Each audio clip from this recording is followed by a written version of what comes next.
Hi hello guys, welcome to our channel. Bigg Boss మొదటి season నుంచి కూడా ఒక సంప్రదాయం నడుచుకుంటూ వస్తుంది. అదేంటి అంటే బిగ్ బాస్ హౌస్లో ఎవరైతే ఎలిమినేట్ అవుతారో ఎలిమినేట్ అయిన కంటెస్టెంట్స్ని హౌస్లో నుంచి డైరెక్ట్గా బిగ్ బాస్ స్టేజ్ మీదకి వస్తారు. అలాగే బిగ్ బాస్ స్టేజ్ మీద నుంచి బిగ్ బాస్ బజ్లో ఇంటర్వ్యూ ఇవ్వటం ఆనవాయితీ వస్తున్నటువంటి సంప్రదాయం. ఇక అసలు విషయానికి వస్తే బిగ్ బాస్ సీజన్ 8లో మరొక ఎలిమినేషన్ జరిగింది. ఎలిమినేషన్లో భాగంగానే బిగ్ బాస్ స్టేజ్ మీదకి వచ్చిన యష్మి అనంతరం బిగ్ బాస్ బజ్లో కూడా పాల్గొంది. ఈ బజ్కి హోస్ట్గా అంబటి అర్జున్ అన్న సంగతి అందరికీ తెలుసు. ఇక అంబటి అర్జున్ కామెడీ అంటే అలా ఎలా ఉండదు. ఈ సీజన్లో ఎవరి గేమ్ ఎలా ఉందో అలానే సెటైర్లు వేస్తూ బదులు ఇచ్చి మంచి ఫ్యాన్ క్రియేట్ చేస్తూ బిగ్ బాస్తో పాటు బిగ్ బాస్ బజ్ను కూడా అదే రేంజ్లో తీసుకొని వెళ్తున్నాడు అంబటి అర్జున్. ఇక అలాంటి అర్జున్కి యష్మి ఎలిమినేషన్ బాగా కలిసి వచ్చిందని చెప్పాలి. ఇక ముందుగా యష్మిని వెల్కమ్ చేస్తూ యష్మి అక్క వెల్కమ్ అంటూ చప్పట్లు కొడతాడు. ఇక అది విని సైలెంట్గా వచ్చి అర్జున్ని హగ్ చేసుకొని సోఫాలో కూర్చుంటుంది. ఇక అర్జున్ మాట్లాడుతూ, ఏంటి యష్మి, నేను అక్క అన్నాను కదా, నీకు కోపం రాలేదా అంటే, అలా ఏం లేదు, అక్క అంటే తప్పేముంది అంటూ అనటంతో ఒకసారిగా షాక్ అవుతాడు అర్జున్. అదేంటి యష్మి, అక్క అన్నందుకే కదా ఆ రోజు అంత గొడవ చేశావు, ఈ రోజు ఎందుకు సైలెంట్గా ఉన్నావు అంటే, అక్కడ పరిస్థితి వేరు ఇక్కడ పరిస్థితి వేరు కదా అర్జున్ అంటుంది. ఏంటి ఆ తేడా అని అడుగుతాడు అర్జున్.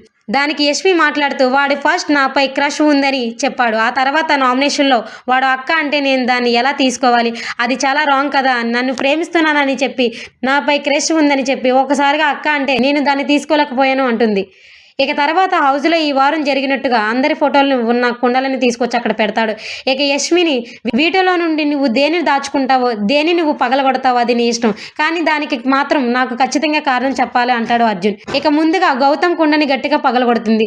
ఎందుకు అంటే, వాడి వల్ల నేను చాలా నెగిటివ్ అయ్యాను, అక్క అన్న రోజు నుంచి ఇక్కడ వరకు తీసుకువచ్చాడు, వాడు నన్ను ఆడియన్స్ దృష్టిలో నన్ను చాలా నెగిటివ్ చేశాడు, అందుకే నేను ఈ రోజు ఎలిమినేట్ అయ్యి నీ ముందుకు వచ్చాను. ఆ తర్వాత నిఖిల్ కుండని కూడా పగలగొట్టడంతో ఒకసారిగా షాక్ అయిపోతాడు అర్జున్. అదేంటి యష్మి, నువ్వు నిఖిల్ కుండని పగలగొట్టావా, నాకు ఖచ్చితంగా కారణం చెప్పాలి అంటే, వాడు ఈ వారం నేను ఎలిమినేషన్లోకి వచ్చిన మొదలు ఖచ్చితంగా నేను ఎలిమినేట్ అవుతానని అంటూ చెప్పుకుంటూ వచ్చాడు. ఇక వాడి వల్లే నేను ఖచ్చితంగా ఎలిమినేట్ అయ్యాను అని ప్రగాఢంగా నమ్మకం ఉంటుంది యష్మి.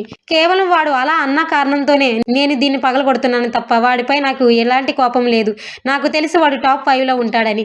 ఇక తర్వాత రోహిణిది, అవినాష్ది, విష్ణుప్రియది వీరి కుండలు కూడా పగలగొడుతూ వాటికి కారణాలు చెప్తుంది. ఇక చివరిలో నబిల్, ప్రేరణ, పృథ్వీ వీరి ఫోటోలను పగలగొట్టకుండా అలానే ఉంచుతుంది.